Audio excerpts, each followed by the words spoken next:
No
What up? What up? Yo. Welcome, everyone, to our show we call Shooting the. Shh. That kind of. Anyways, I'm. It is April 420. Happy 420 for everyone out there. Who celebrates and enjoy and partakes in 420. Yes. And I am JR, and my co-host right here is Neilsix. What up? Pew, pew, pew, pew. That was a odd vocal version, an oral version versus the actual sample that I have. That's more real. That's more human. Yes. All right. So drum roll, please. Let's introduce our two guests for this evening. Marcus, Choco Legs, unfortunately won't be here this evening. He might try to tap in, but we have someone filling in for a spot. Let's do a drum roll for filling squad. Cazius Clay. Yo.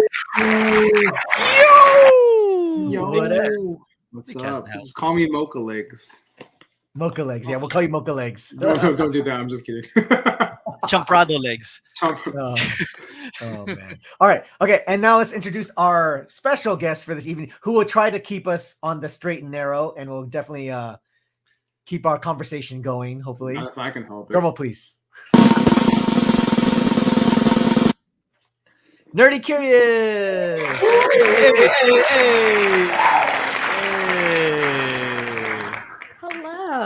Hello. Yeah, it's opposite. Yeah, you always got to remember the opposite. Oh, Could you do the fusion dance?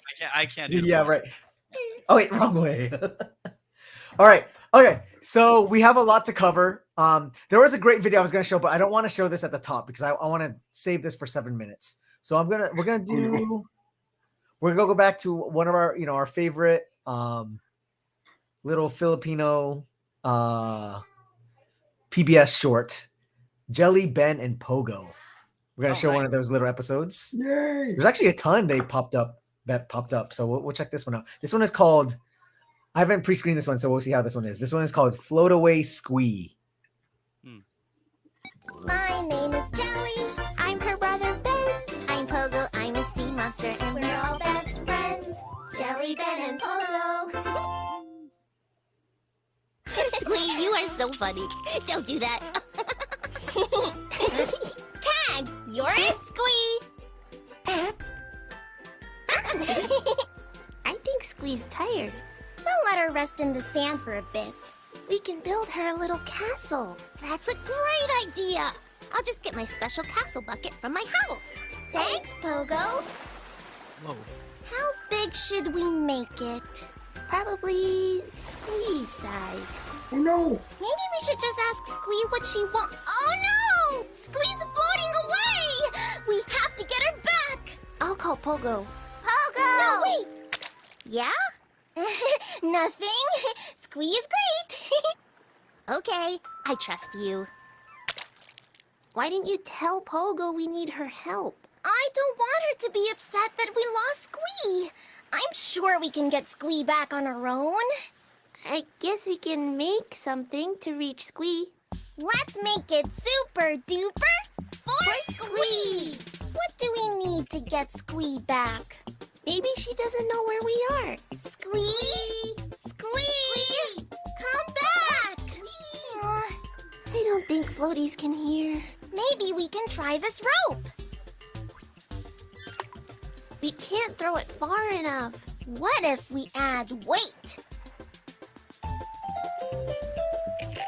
Now let's try. Too heavy. How about this bucket?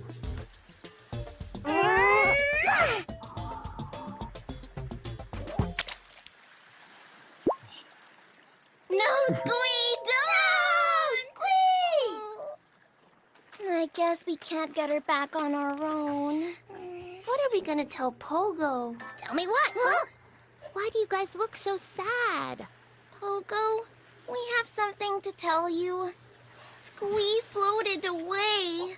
We tried to get her back on our own, but we couldn't. We're really sorry. And now she's so far away we can't even see her. We should have been honest and asked for your help right away. Oh, I'm glad you told me about that. What do you think, Squee? Squee! She was probably just following me to my house the whole time. We missed you, Squee! Are you ready for your sandcastle now? That means yes.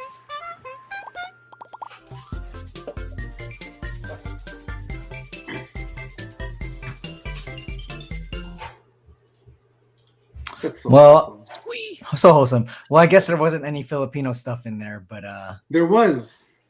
There was. Well, I missed. I didn't. They reinvented the yo-yo. Ah, yes, that's true. With the rope and the rock. There you go. Ooh, this is a good one. You know, we'll do this next time. This one's called Kamayan. Oh yeah, There's some good let's stuff do in that there. one. We'll do that one. Next time. Shout out to DJ Metaspin. How you doing? Yo, Meta. How you doing? Welcome in. Welcome. So I have a question. All right. Yes. Is Pogo in reference to the Ogo Pogo? I don't know. Oh, it's a great question. What is the Ogo Pogo? I don't know what. It's the Loch Ness Monster of BC. Oh, probably. Oh. I didn't realize that. Oh. Where does the Ogo Pogo reside? I believe it's Lake Kelowna or Kelowna Lake. Oh. Which is where? It's about 4 hours out of Vancouver. Oh, okay. So okay. Wow. Yeah. Wow. Because I believe, let's see. Or Lake Okanagan. Hang on. I think it's Lake Okanagan. Let me double check this because I should know this. Our West Canada expert here. Yeah. I know it's in the Okanagan. I don't know which lake it resides in. Okay, the Ogopogo is a lake monster said to inhabit Okanagan Lake in BC, Canada. Oh. Yeah. It's our cryptid. Interesting. Yeah, I'm trying to see if the creator was born in Canada. It looks like she's Filipino American. Oh. Yeah, I was just. But maybe there's some name connection. is like Pogo Yeah. and Ogo Pogo. So I was like, is a play on the Ogo Pogo? I don't know. Probably. That seems about right. Huh. That's cool though. The more you know. Likeliness more than 50%. Not quite 100, but likeliness. I mean, magical water sea dragon name is Pogo, and there's one called the Ogo Pogo. I just that's what my brain went to. Okay, so it's just Vernon says the way they didn't ask for help is like how Filipino moms don't ask for help and just use Vicks Vapor Rub. Yeah. Very true. That's fair. All right. Okay. Well, let's go to our pop culture now.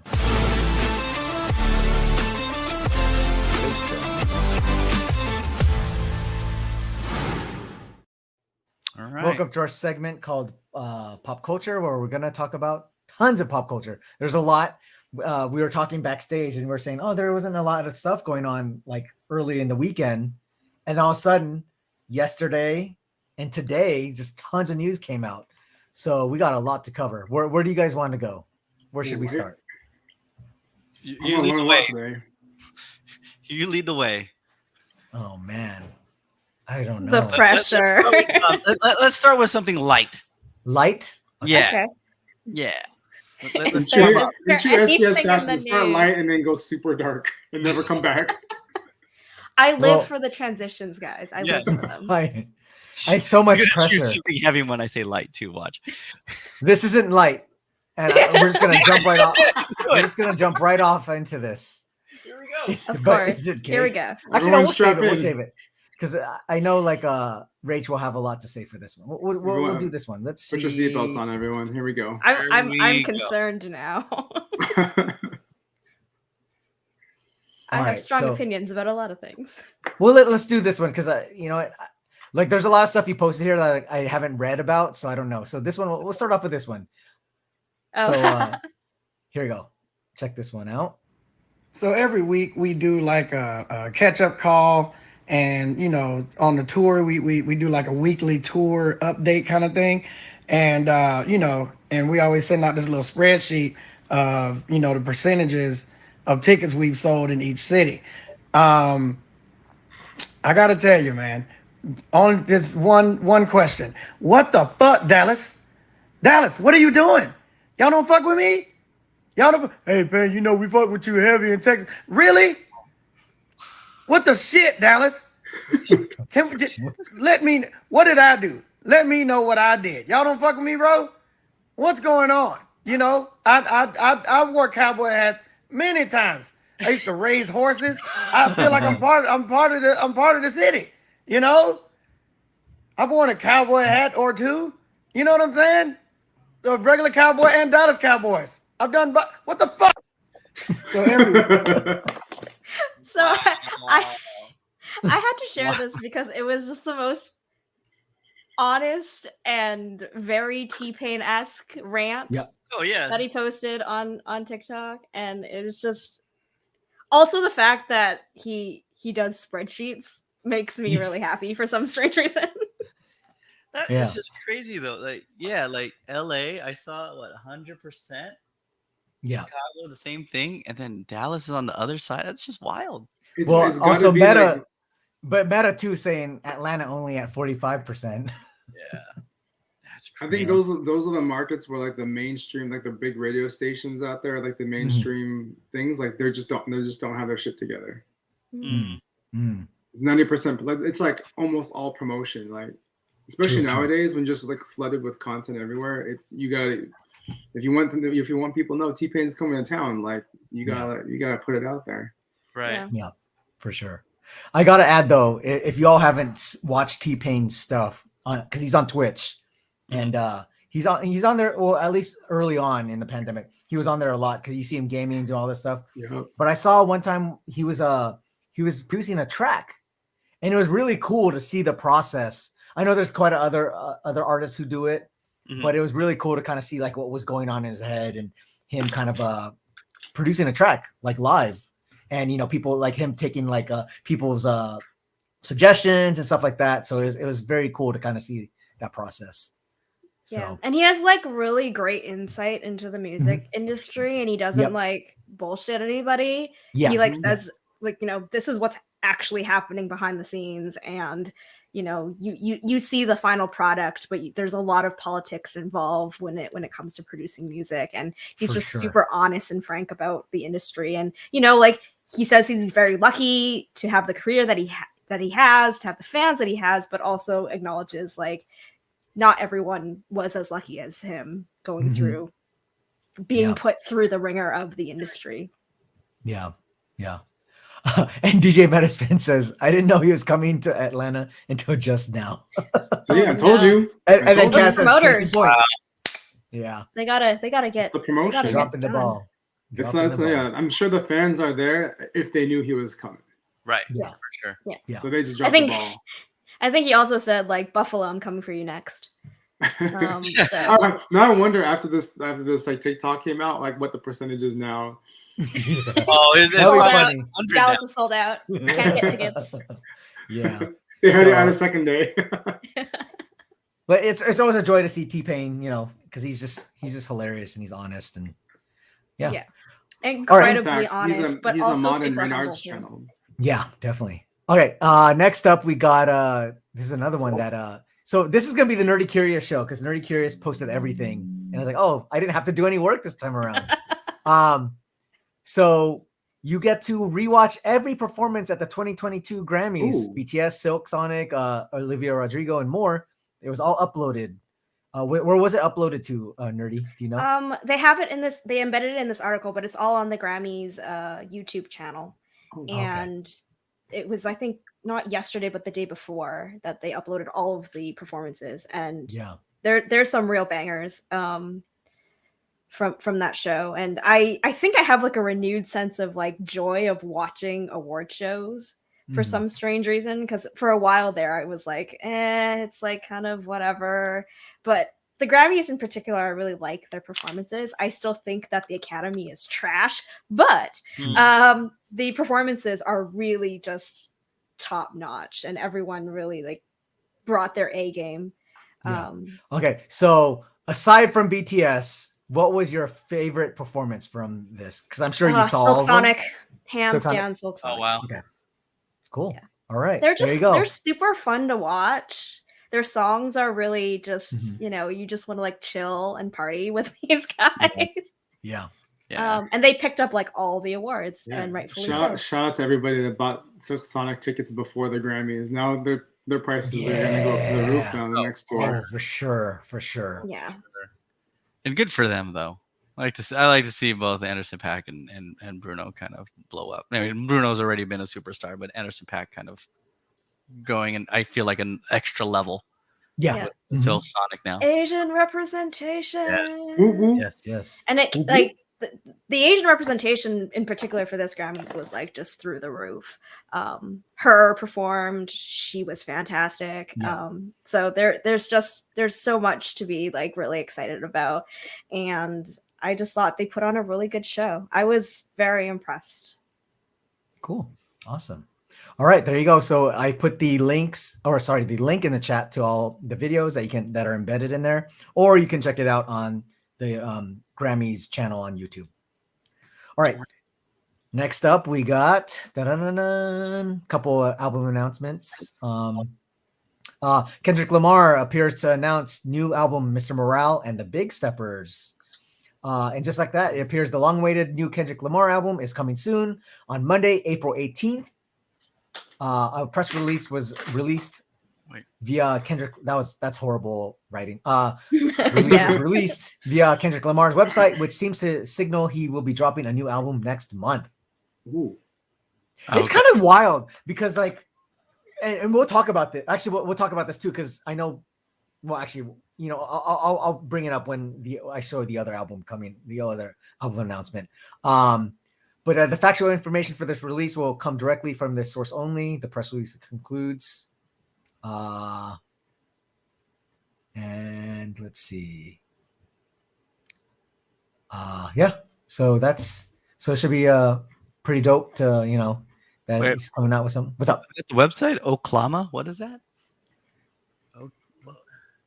I didn't get to pre-screen this. Did I miss it? Never mind. Oh, okay. In the tweet, I was like, "What?" Oh, okay. What is that? Let me see. Let me click on it. Oh. Okay, Llama. Okay, Llama. Is that like okay player for llamas? But then that's not like Llama because it's only 1 L, right? Yeah. Right. So I think it's his website. Oklahoma. Oklahoma? What? Let's see. Okay, LA Ma. Okay, K. Dot added further evidence that this will be his next album by retweeting a post from a Twitter user saying the Compton, California rapper was officially retired, and then Kendrick posted the link to the press release announcing the new LP. Oh, There's no way. How old is Kendrick? Kendrick is like still sub 30, right? yeah, he's pretty young. He's not. Yeah, He's he's still not. 30, really? Yeah. No way. I don't think he's that young, but he's still young. Oh no, he's not. Yeah, he's not that young. Okay, guess his age, everyone, and I'll tell you who's closest. 28. 32. Okay, 34. what would you say? 34. Ding, ding, ding, ding. Rach got it. 34. Yes. April also got it. Dang. Oh, okay. So he's older She than just looked it up. She did Google. I can't verify that. We're not in the same room. All right, so definitely looking forward to that. In other album announcement news, I guess we can show this. Here we go. It's monthly, it's affordable. Spoiled.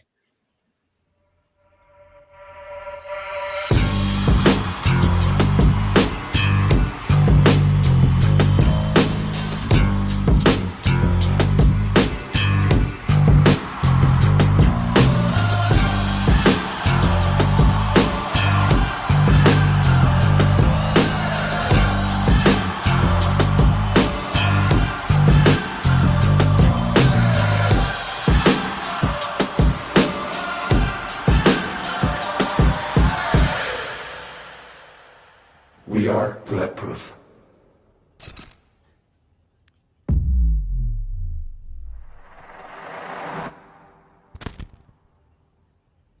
Boom. The army. So that is yeah. they've announced their album 610. So the reason why I was saying I was saving this for this time is it seems like, I don't know if this is true, but do you guys notice that everyone seems to be announcing their album release like only within a month, right? I feel like back then they would announce it months in advance, right? Or am I wrong? No, Before. you're 100% correct. It used to Yeah. be where like it would be this huge like build up for the next album, and that is no longer the case. It seems everyone's just trying. I don't know if it's because of the pandemic and people are just anxious to release something because it's been a while for quite a few artists. So this might be the dawn of just artists telling people, hey, we're going to be releasing an album just quicker. Yeah. I think part of it's like the attention span of like the collective attention spans of people. If like you announce it too early, people will like get hyped about it and then forget it. Yeah, very true. April Fool's. So this is what I remember. There would be 1 to 2 promo singles before an album release to really get the hype going. But now it seems like, okay, let's just boom, here's the album, enjoy. It's interesting. Yeah. I mean, with this particular one, they dropped that trailer at the end of their residency in Vegas. So this was Saturday night. After the concert ended, they played it on the big screens and they had live streamed that concert for everyone around the world. You just bought like a live stream ticket to watch it, and people collectively lost their minds. It's been the longest, I think, one of the longest hiatuses between albums for them. And so everyone is just itching for new music. And also because the date 610 is 3 days before their anniversary of being a band, and so they think that this is going to be like this new era of music. And on 613 it will be 9 years since they debuted as a group. So there's a lot of excitement and buzz on the social media because of this, and it's slated to be the biggest album release of the year. So this is what makes it wild though too, right? At the end of their concert, right? Was this the tail end of their tour, or was this in the middle of their tour?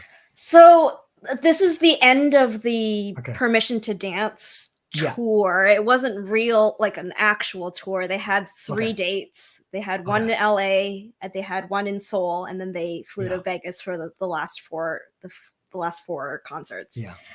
So it was a very much like a mini-ish tour. And which is clever marketing, because now it's like you said, they had all these eyes on it. They're like, and then boom, oh, by the way, we got a new album. Buy our album. But then go ahead. But I guess, does that mean that they're going to tour again this year, or is it going to be a tour next year? Probably next year. It's got to be next year. It's really hard to say because there's a lot of factors that are involved. And if you're not familiar with K-pop, when a new album is released, they call it a comeback. It's not the same as like Western music where like they're coming back from being away for a really long time. It's just every time they release a new album, they call it a comeback. And the comeback season usually lasts for like, a good 2 months, where they hype up the album. They release a single off of the album as a music video. And like, there's like all sorts of things that happen. They do the whole like press tour to the different music shows in Korea. And they talk about, their song, and they perform their song. And it's like this huge thing in the K-pop industry. So, this is going to be a big one. And also, the fact that they're getting to the age where they have to enlist in the military as part of being citizens of South Korea. And there's a lot of talk about that, and if those rules change. And so I'm not an expert on any of that. And it's a very cultural thing, and people get very antsy about it. And so, I can't really speak on that with any authority, but that does affect, whether or not they're all going to be around to do a tour if they postpone it for a year. So it's possible that a world tour may be announced for the last half of the year. Nothing's being ruled out, but it's tough to say. I mean, obviously they would like to go on a tour, but even with the mini residencies that they did for Permission to Dance, this is going to be, another big thing. I have an inquiring question for you, Rach. You might be an expert in this one. Does serving in the BTS army count as time served for?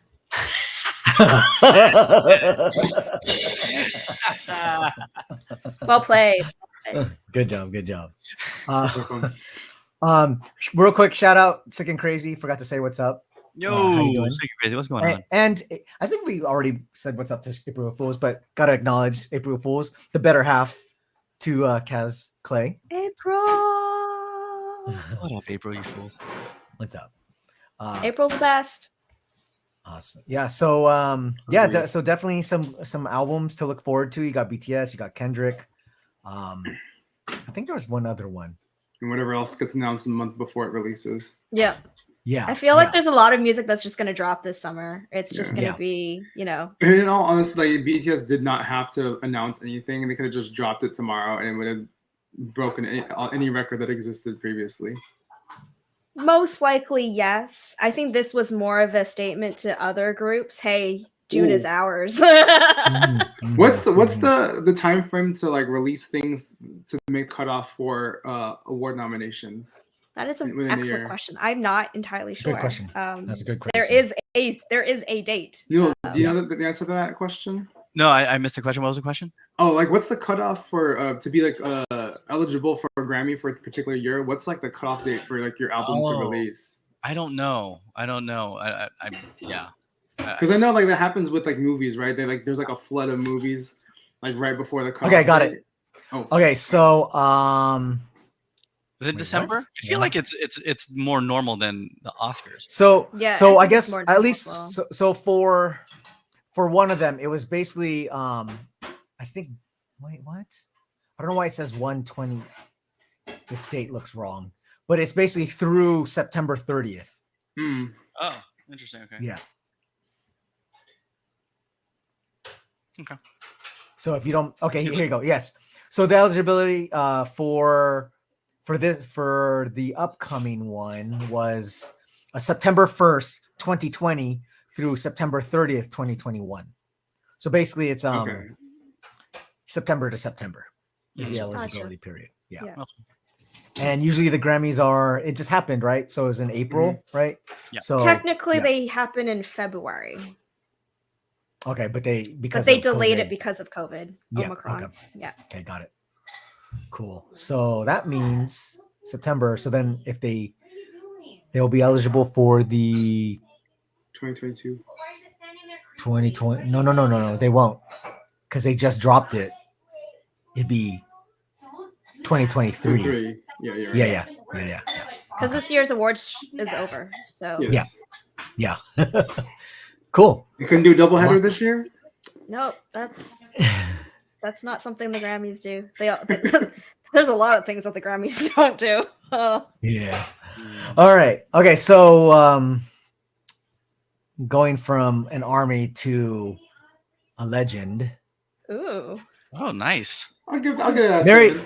Mary J. Blige to be honored with Icon Award at the 2022 Billboard Music Awards. I am truly humbled. On Thursday, the Family Affair performer was revealed as the next recipient of the Billboard Icon Award, which she'll receive on Sunday, May 15th during the 2022 Billboard Music Awards. That's why there's like a whole like Spotify like playlist or like set of playlists dedicated to Mary. Oh, okay. Is that what the Icon Award is? Or wait, what? No, it's just like on Spotify. Like they have those canned, pre-made playlists. Okay. There's like a bunch of them that have her on it that they're promoting now. Got it. That makes sense. Right. I've been living under a rock for the past 2 weeks, so everything is news to me. I get my news from this show. Thank you. We appreciate that. I'm not Okay, even so joking. so the recipient. So here's a cool thing. Here's the people that she joins as the Billboard Icon Award. So the Billboard Icon Award was established in 2011 to recognize music singers and their contributions. The recipient of the award also performs during the ceremony. So in 2011, you had Neil Diamond, Yes. aka Neil. Yeah. If y'all didn't know, fun fact: Neil was named after Neil Diamond. I was named after Neil Diamond. That was my patron saint. Hey. Shout out Neil Diamond. 2012, you got Stevie Wonder. 2013, Prince. 2014, J-Lo. 2015, I don't know what happened there. 2016, Celine Dion. 2017, Cher. 2018, Janet. 2019, Mariah. 2020, Garth Brooks. 2021, Pink. Interesting. And 2022, Pink. Oh, sorry, Mary J. Blige. What world happens where Pink gets one before Mary J. Blige? I'm sorry. Yeah, I'd have to agree with that. Yeah. What is that all about? Yeah. She must have had some people rallying for her there. Yeah. Wait, who were the first? Okay, it was Neil Diamond, Stevie, and Prince. Okay. Wow, Michael is not posthumously. Yeah, I don't guess think it's they have controversial. given one to anybody that has passed away. Yeah. Well, Prince. But I think He he. was still alive. I'm pretty sure he got it He's- when he was still alive. Yeah. Yeah, 2013. That's right. And it's possible that they just forgot they even had this award. In Maybe he was 2015. supposed to get it in 2015, and then they were like, nope. Yeah. Right. Oh, right. Because of Yeah. That Nice makes to see there's a lot of women on this That's list. more likely than Yeah, not, no, actually. definitely a lot of sense. powerful. Strong run. Like how many in a row? How many what? Women like one in a row? Like 1, 2, 3, 4, 5. 5 in a row. 5 in a row. Strong. Yeah. And then Garth Brooks had to go and ruin it. Garth.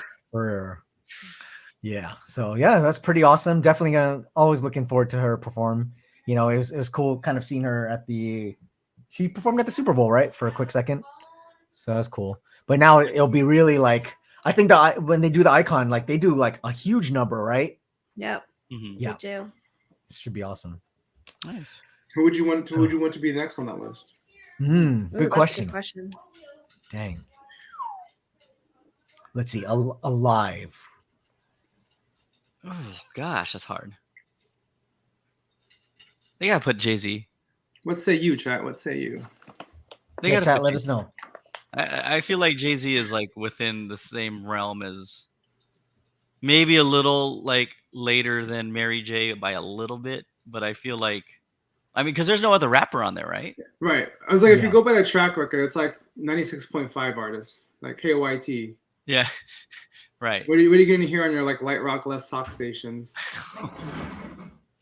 Yeah. But they gotta have rap. They gotta put Jay-Z. I feel like he's or maybe Dr. Dre, That's a good one. right? Somewhere there. There's a lot. Definitely a lot. I mean, I'm surprised Now I think about it. they haven't gone like the route of like Nirvana or Foo Fighters Yeah. or something like Foo that. Fighters would be a great one, I think. That would be a great one. Yeah. I mean, they're still dominating the rock charts after all these years. So Yeah. there's just so many that have passed that would have Yeah. kind of encapsulated the icon title. So Right. it's tough to think about like currently. All right. Like the Venn diagram of like Billboard icon award winners and Pepsi halftime Super Bowl commercial performers. I It's wonder an if overlapping that's like circle. intentional though. It's an overlapping circle. It's connected for a reason. Yeah. Yeah. Hey, Panelon 3, what's up? How you doing? Oh, Panelon 73. 73. Sorry, 73. Born in 1973, the legend of Panelon. Nice. Ah. Welcome in. Shout out Welcome to Jake. the chat. J-Mix. Welcome. JMix1, what's up? Or KJ Mix Radio, sorry. Renamed Oh as wait, yeah. Wait. What's up, B Squad? the Twitch handle formerly known as JMix1 is now KJ Mix Radio. Cheers, The B artist Squad. formerly known as. Yes. April Fool says anyone but Maroon 5. Oh. Hey, you know the Oh, funny they're thing? probably April next, Fools, actually. April Fools, the funny thing is, I'm sure my wife would agree with you. She hates Adam Levine. Songs About Jane, though, remains one of the Solid. top pop debut albums, I think, in my opinion. Okay. That album still. Jared's still like, rocks. Jared, you're about to get kicked off the show. Never. Oh, no. We're inclusive Oh. of all music tastes. Yes. Except for Maroon 5, Um, apparently. No, that's No, April. I'm That is who you married. no. I see. I'm fine with them. I'm just saying, like, my wife hates them. Like, Wait, would she? hates them. Okay, would she want? Okay, if you had to choose between Nickelback or Maroon 5, who would you pick? Ooh, Nickelback. Of course. Wait. No, you no, pick you're Nickelback? biased. It doesn't count. Wait, Oh, 'cause you they're- would pick? I'm like, if you Canadian. had I have choose- to choose You have them. to, They're, yeah. they're my homeboys. People Oh, like to hate on them God. all they Find want, yourself. but they've made so much money. Also, I think people also overlook the fact that when they moved to Vancouver, they started their own record label and have fostered this up and coming, like, young rock talent that otherwise wouldn't have never gotten a chance to get onto the radio. And so I That's feel like great. that is their biggest contribution to music, in my opinion. Absolutely. But this is Nickelback, you're saying? Yes. My photograph. People like to meme everything about Nickelback. And Oh, like yeah. I actually wrote a paper for university about how Nickelback has shaped music and the music industry. Oh my God. And my TA, who like was like reviewing it for me, was like, "This is not ironic, is it?" And I'm like, "No, it's not." And she was like, "All right, Wow. cool." One day I want you to bring All that right, cool. paper, F. and you gotta post it. You gotta post no, it. I And don't we're even know gonna- where it is anymore. Is it but I on got an Jay- A on it. Is it so- on JSTOR already? We need. Is it published? Oh, it's not There's a published. published- No, Is it it's an the undergrad journal? paper. That's The not, Journal it's of not- Music? Oh, If I man. wrote a thesis on Nickelback and their impact on the music industry, that's different. That will get published. But like, no, this was just a paper, a That was communications paper. Oh Did I my tell y'all? Did I tell God. y'all a story about how I'm published in an educational book about hip hop? Oh, No. nice. Did I ever tell you I that? believe you mentioned Which this book? before. Which book? It's called hip hop. It's like hip hop pedagogy. Hold on, let me look it up. I forgot what it's been so He's long. trying to. So as you can tell, he's trying to It's one your up book Marcus. credit. He's trying to one up Marcus because Marcus talked about him being part of the with the Team USA track. So now he's like, oh, by the way, did you all know I'm published? I have no accomplishments to my name. It's a hip hop No. ed. It's a compilation book, hip hop ed, hip hop. The compilation on hip hop education, volume 2. Cool. Yeah. Nice. It's an educator's book, so it's not like a book. It's a pretty heavy read, a very academic like No, that's cool though. praxis Definitely, and pedagogy of applying hip hop to education. Hmm. So if you can get the link, send it to me so we can share it. That'd be Yeah. awesome. Dope. It's on Amazon. All right. So going from that to we'll go to another show that happened this past weekend. And it's still gonna be going on next weekend, but we can at least talk about this past weekend. We had Coachella. And there were some definitely some interesting things that came up. So here's the best and worst of Coachella 2022. And I know Pitchfork doesn't really, their categories are kind of random, but we'll go through it anyways. All right, here we go. Best veteran indie band that is still full of life, Arcade Fire. Unsurprisingly, Arcade Fire's last minute set on Friday night at the Mojave tent was extremely well attended. What was not as assured was its potency as anything but a victory lap for a band whose history at Coachella goes as far back as 2005. Wow. I've seen Best- Arcade Fire before. but- They're a very epic band live. Like I'm not too into their music, like their studio music and listening to them at home, but watching them live is pretty crazy and creative. So Nice. Where'd you see them? I saw them in Coachella 2012 or 2013, somewhere around there. They okay. trolled the audience because, for the past decade, everyone who buys a Coachella ticket would be like, "Is Daft Punk going to be there? Is Daft Punk going to be there?" Yeah. And so Did at they the play beginning Daft of Punk? the set, no, so at the beginning of the set, they had these like people dressed up as Daft Punk, but they were like fake Daft Punk, but like you just see this crowd like kind of like filling in, and then all of a sudden when they see the fake Daft Punk, like everybody starts running towards the stage, and then like 10-15 seconds later, like, oh, that's not Daft Punk. Damn. That's a big troll.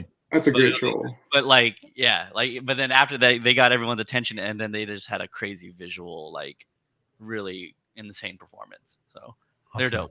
dope. They're dope. And look at this.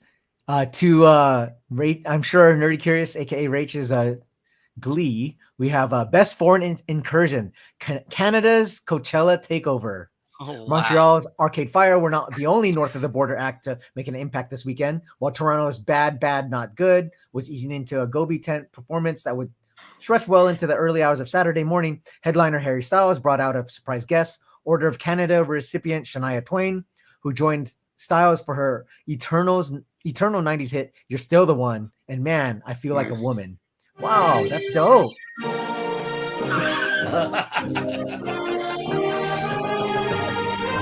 Shout out to Canada. I love.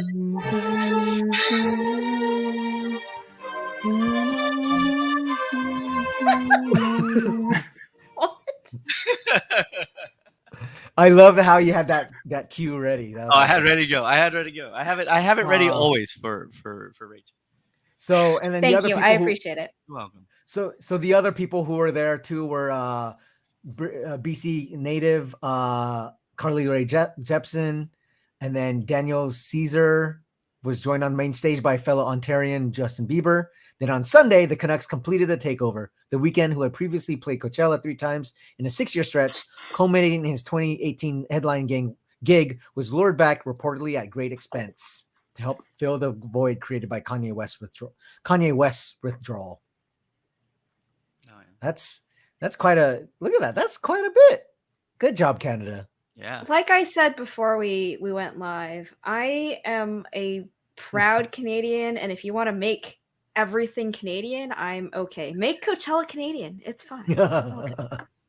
There you go. Hashtag make I would everything go to Canadian. I would go to Coachella in Canada. Oh, I totally would too. It would That just would be be too dope, yeah. cold. Yeah. Not if you're doing this in Where they would summertime. be, though. Like, is there anywhere that's semi-warm? Like, I guess in the summer it would have to be like in July or something. Yeah, July. I've been to Canada and like Vancouver in July. And it was like butt ass hot. Yeah, Toronto, I mean, Toronto's the same way. Yeah. with climate change, it's a little different now in the summertime. Yeah. Very true.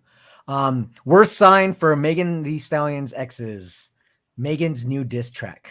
Ooh. I missed this. Megan Thee Stallion took a break from running through Billboard hits to tease a song that sent her fans and gossip bloggers into a frenzy. Over a reworked version of the instrumental for the Wu-Tang remix to Jodeci's Freakin' You, she rapped what she described as a very motherfucking personal diss song. Nice. Like most of Meg's work, it is lean and muscular, like her framing suggests. It's about a former flame. The inevitable speculation suggests it's aimed at Tori Lanez, the Canadian singer. Oh, Lanes. another Canadian Lane. who is Lanes. Sorry. Lanes. Yeah, Lane. Sorry. But- Oh my God. The Canadian Appreciate singer. the Hispanic spin to the name. Yes. Lanez. The Canadian singer who is alleged to have shot Meg in the foot in July 2020. Damn. Okay. Best guest rapper, a random fan named Spike. Yeah, that's a good name. Let's name. see. Solid. As is the usually the case, Coachella is dotted with guest rappers who drop by their friends and collaborator sets. This time, that list included Tyga and Rico Nasty, who each came out during Doja Cat's main stage set on Sunday. Earth Gang and Kenny Mason during JID at the Gunna feature during Little Baby. De La Pseudos. I can never pronounce that. Posnudos. De La, Posnudos. Who joined Damon Albarn to play Gorillaz Feel Good Inc. during Billie Eilish's Saturday headlining slot. Man, there's a lot of stuff. Oh, really? I missed that. Wow. Okay. Yeah. Huh. Were you there? Or were you watching from home? I was just watching it in Coachella. Couch. Mm. Coachella. Okay, so here we go. So we have right here. It was he introduced himself as Spike and proceeded to rap nearly every bar of AJ Tracy's verses on that fellow British rapper's 2016 song with Dave, Thiago Silva. Cool. Worst show of appreciation for America's Best New Live Band, the meager turnout for Turnstile. Let's see the picture. Let's see the picture. Oh, it's not. Oh, it's Never just- mind. That's not Never, bad. never Stage mind. looks crazy. Wow. Let's see. Their early evening set on Saturday was yet another successful iteration of this. Successful that in every sense except for the Mojave tent being only half full. That sucks. Best and most unflappable rappers, Lil Baby and 21 Savage. Man. Let's see. I should have pre-read these. What does that even So mean? much. Most unflappable. Unflappable. You can't Yeah, that's flap what I'm them. trying to. Even as the Oh. intensity of his verses and mounts, and it always does, Baby seems impervious to outside pressure. This supreme poise was on display during his Friday night set on the main stage, which was crisp, smartly sequenced, and ultimately one of the best Coachella rap performances in recent memory. Despite not dropping a new solo album in more than 2 years, the more introspective songs from 2020's My Turn, plus his Grammy-winning protest single, The Bigger Picture, gave his set a gravity that was only accented by his evident technical mastery. Interesting. Interesting that Pitchfork's giving him praise after. Wasn't he the one, or was it Da Baby? See, I can't remember which one was the one that was homophobic. It was The Baby. The It was Baby. Da Baby. Okay, so a little Yeah. bit. Never mind. Okay, shout out a little bit. Yeah. Best counter programming, King Gizzard and the Lizard Wizard, and Bad Bad Not Good. The crowd for Harry Styles was unusually thin for a Friday night headliner, and the One Direction alum was competent but cardboard stiff. Fortunately, wandering festival goers had a couple of tantalizing alternate options. A short walk over to the outdoor theater swapped out Styles' stayed pastiche for the serrated rock of prolific Australian band King Gizzard and the Lizard Wizard. Whoever wrote this article had their thesaurus ready. Yeah. I know. They were like, Thesaurus.com. how many times can I say awesome without sounding too repetitive? Superfluous. Best and most pleasingly disorienting visuals, Jamie XX. I like Jamie. Let's see. It's 20 actually. Jamie 20. Okay, Jamie 20. I'm just kidding. Kaz is just trying to bust out the Roman I know. numerals where it doesn't Entire exist. time. Just trying to throw me off. Tori Let's Lanez do and it Jamie again. 20. Let's do it Also, again. The if it three- was 20, those X's should be capitalized. yeah. Oh, but they're True, very lowercase true. for being ironical. I Oh, see, That's, I see. that's, real that's quick. a source word, right? No. I watch and learn. What's up? What's Band up? name. And he says, "A-holes, eh?"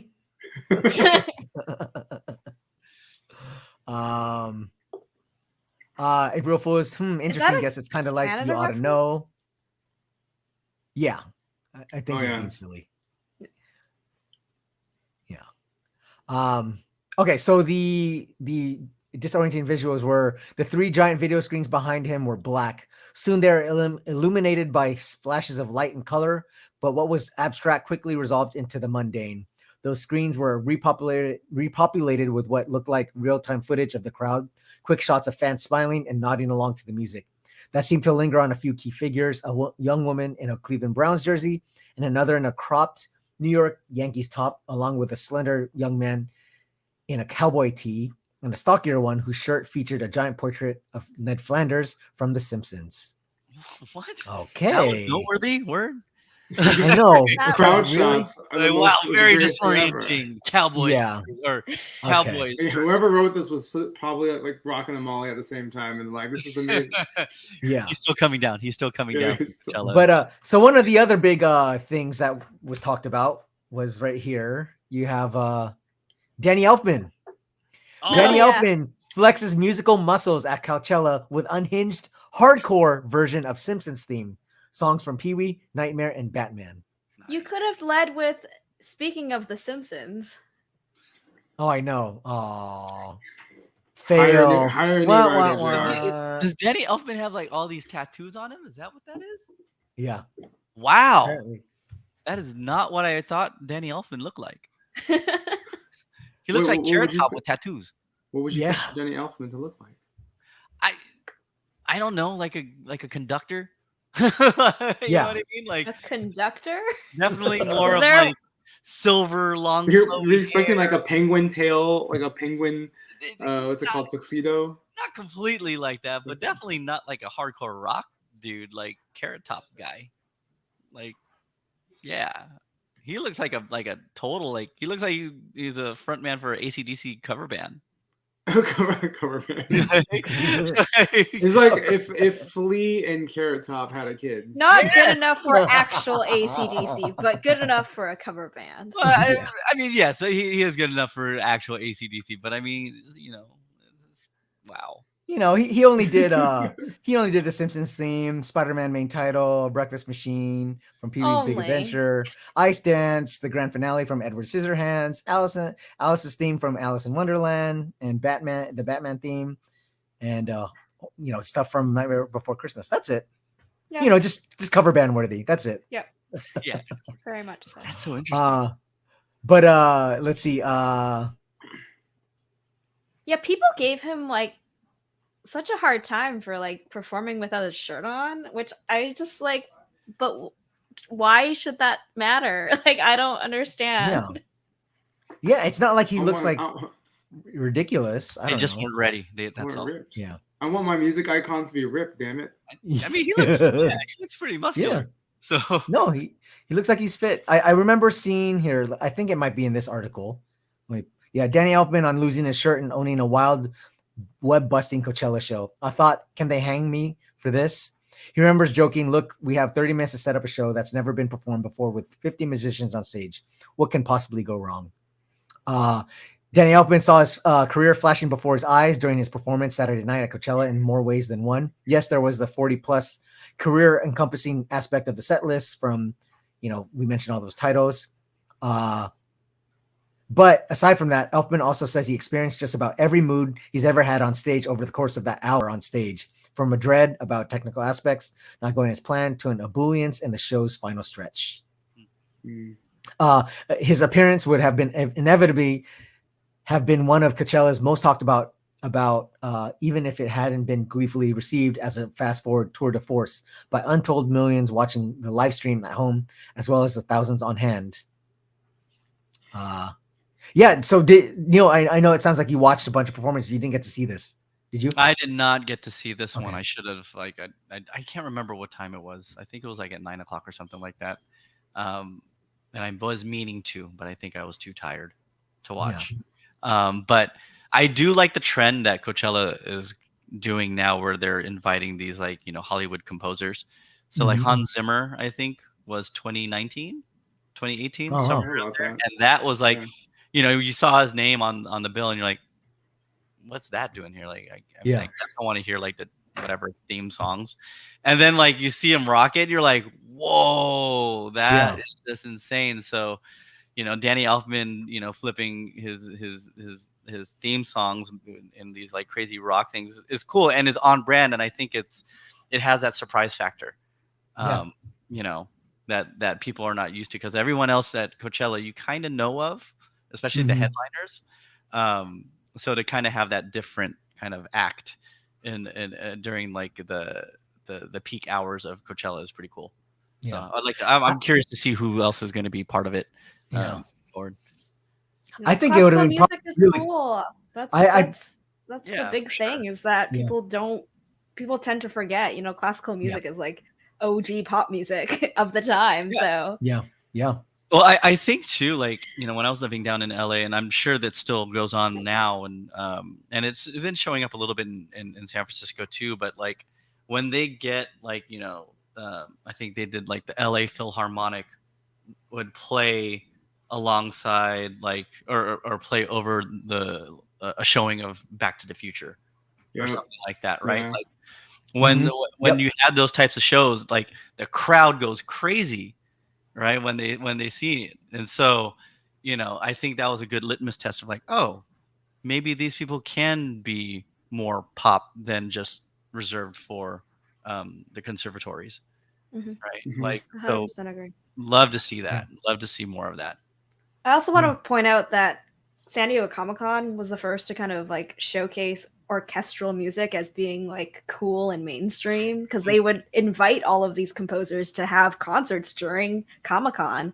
At the Bay, right? I think. Sorry, go ahead. Oh no, it's not like I've seen the venue where they would do that at. Yeah. So like, Coachella's just kind of like behind the times a little bit. Yeah. Yeah. They're doing it like, they have the theatrical aspect of it. With Yeah. lights and stuff. True. Very true. Definitely. Yeah. And so here are a couple other, just other, I guess, some highlights from it. Where'd that go? If you guys saw it, there was that picture of Harry Styles. It was like, I think they said 100,000 people were at his show. Sheesh. At his set. Let's see. People. There you go. We got super drummer Josh Freese performed with both these guys and Danny Elfman. Try it. No, I'm not gonna try it. What? I'm not trying it. Let's see. Was there anything Andre, not the Giant? Let's see. Was there? Oh, here you go. It's Harry Styles right here. Boom. That looks crazy. That's so many people. It's Yeah. kind of funny that, with it being the first weekend of Coachella, I didn't see a whole lot on my timelines regarding it, considering it's supposed to be this huge music festival. I was expecting more, honestly, on the social media. I saw way more about the BTS concert than I did on Coachella, just based on pure numbers, which is strange to me. I thought for sure Coachella would have had way more engagement and traction, especially with people watching from home. That's what I thought too. I don't know. But it just Most of what I saw was like strange. after. It was like the weekend, like the days after. Yeah, same. Which It's is like which is articles odd. mostly, yeah. I was expecting a lot more to be coming out of, I would say, one of the biggest summer music festivals, period. I maybe it's because you can't get reception at Coachella. Like that's the only, like, people like I when I went, yeah, there was definitely it was hard up to get any type of reception. But like even like the people who are watching it at home, I would imagine They had to put up more towers, like sell things since then. I would have thought too, but I don't Yeah, know. because that's like 90% of the appeal of being there is letting people know that you're there and they're not. Yeah. Yeah, Yeah, because we so- want to flaunt. I'm at Coachella. Because like in the past, you would Yeah. see like just a lot of celebrities posting their outfits and like Mhm. them hanging out and like partying. I know that a lot of folks decided not to go to Coachella because they early on said that they weren't going to adhere to any mask mandates, and people kind of were like, "Wait, what?" And this was like at the height of Omicron, so. It's interesting that there hasn't been a whole lot of just internet traction on not just the music, but like the people that are there, like the celebrities that are there hanging with their friends. Mm. No. Yeah. I did see Yeah. like post weekend posts, like I saw it was like Vanessa Hudgens post and like her being in the VIP section. I want to be in the VIP section just because you have hella space to yourself. Like it's not crowded. I don't care about the glitz and glamour of it. I just want to have space. Yeah. Yeah. And Well, I think that's the thing. It cooling. comes with our. I think that's the thing. It comes with our age. I think when we were younger, we were fine with it, but now it's like, maybe that's why you don't see it on your feed as much. Are you calling us Maybe. old? Is that what you're Dang, saying? Yeah, straight I'm up calling- just saying I'm we're on calling the old myself old. algorithm. I'm calling myself old too. I don't care. Like I'm literally like, I don't want to be going to like staying all day at a concert anymore or at a festival. I'm too old for that shit. I'm getting too old for this shit. That sounds painful. My brother-in-law just came back, and even he, who's like at least, I think he's like 10, 11 years old, younger than me, he's like saying like, oh, it was hard. Like he went in at like 1:00 in the afternoon, and then left at like midnight on the first night, and like he said the next day he was just destroyed. Yeah, I bet. I'm sure. I also, it's like it's been 2 years since we've had like full on music festivals, so it's you Yeah. got to get back into the into the training. Right. There's a warm up to this. Yeah. So- Maybe that's why the internet is slow. It's because you're like, oh yeah, we should be tweeting about Coachella at this time. Like we're not. But they're all just tired. They're all just Right. exhausted. right. Yeah, you gotta worry about standing on your feet for that long. Folks gotta worry about gout. Gout. Wow. Yeah. Oh, we are old. Mhm. Staying No, hydrated. I looked this up right now. Hydration. VIP ticket, if you buy at the earliest tier, like the regular price for VIP tickets is $9.29, which considering like the perks that come along with it, isn't that bad. You I just like need to it- get to the point where you're sponsored to be there, Right. and therefore you don't have to pay that price tag.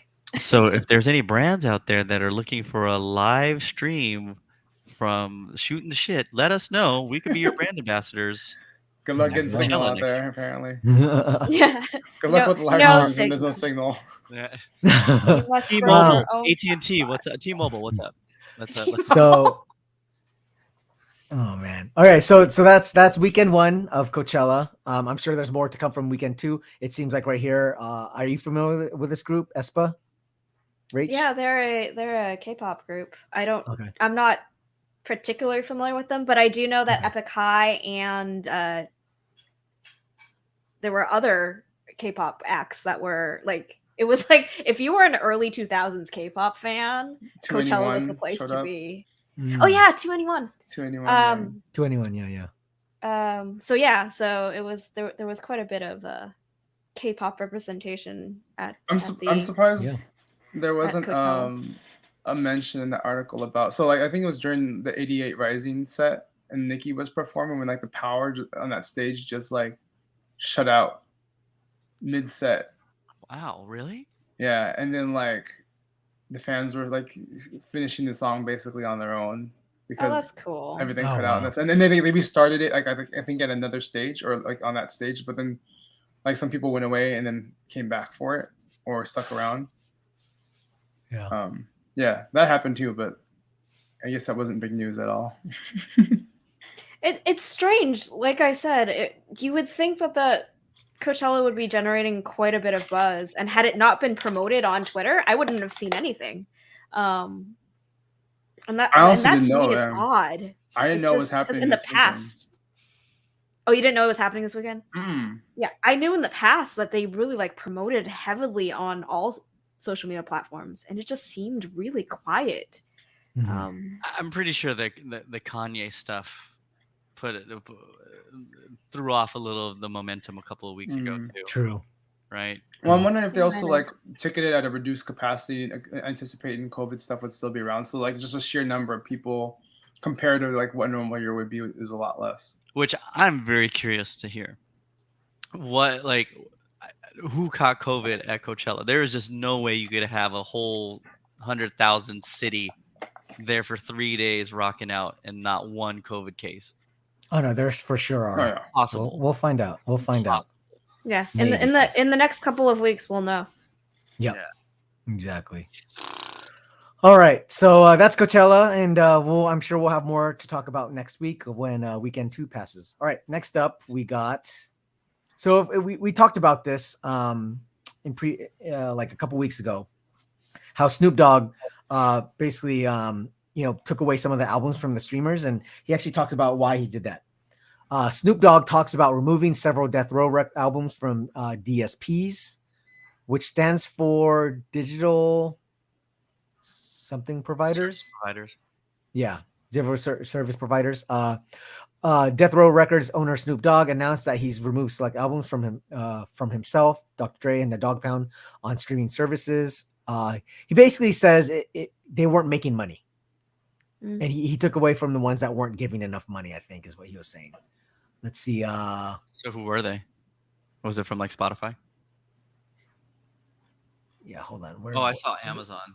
I just saw Amazon. Yeah, let me see. Hold on. It was. Where'd you see? Oh, here you go. So what happened to do? Oh, here you go. First, I did was snatch all the music of those platforms traditionally known to people because those platforms don't pay. Stu began around the episodes. So he's talking in a podcast episode, I guess. And those platforms get millions of streams and nobody gets paid other than the record labels, he added. So what I wanted to do is snatch my music off, create a platform similar to Amazon, Netflix, Hulu. It'll be a Death Row app, and the music in the meantime will live in the metaverse.